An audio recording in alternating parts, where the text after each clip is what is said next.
Menteri Keuangan Purbaya Yudhisadewa angkat bicara terkait masyarakat yang mengeluhkan program Jaminan Kesehatan Nasional atau JKN.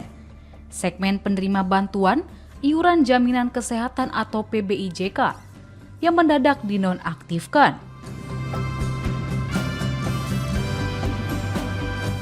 Purbaya mengaku rugi karena polemik tersebut pasalnya uang yang dikeluarkan negara untuk program tersebut masih sama, tetapi citranya tetap menjadi buruk.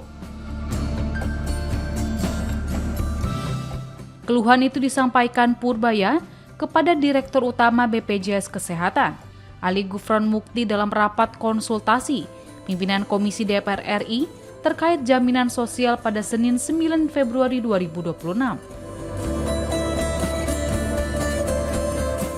Ia mengatakan jumlah penghapusan peserta PBIJK pada Februari 2026 mencapai 11 juta orang atau sekitar 10% dari total penerima bantuan.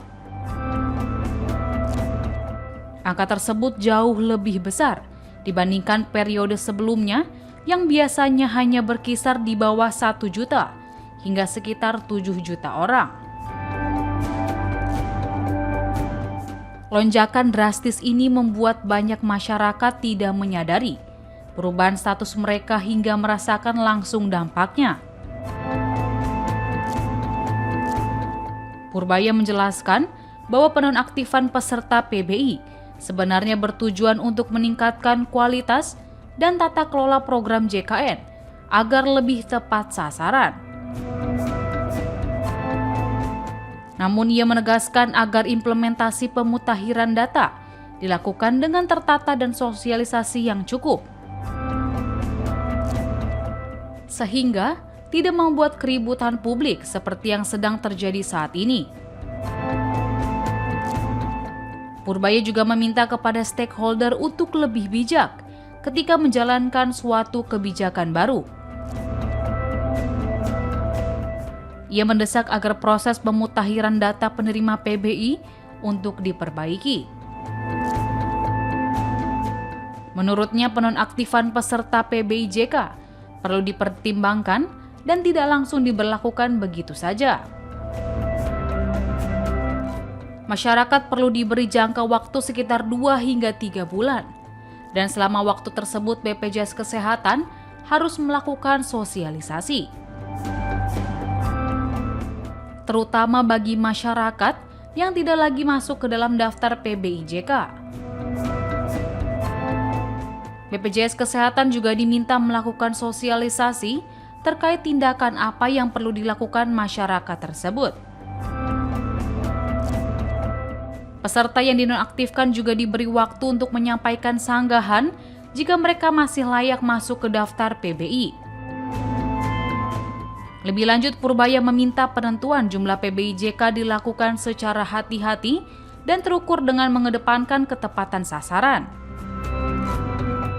serta kemudahan akses layanan dan menjaga keberlanjutan program JKN. Tapi jangan sampai yang udah sakit tiba-tiba begitu mau cek cuci darah lagi tiba-tiba nggak eligible, nggak berhak. Kan itu kayaknya kita konyol. Ya, padahal uang yang saya keluarin sama. Saya rugi di situ, uang keluar, image jelek jadinya. Pemerintah rugi dalam hal ini, Pak.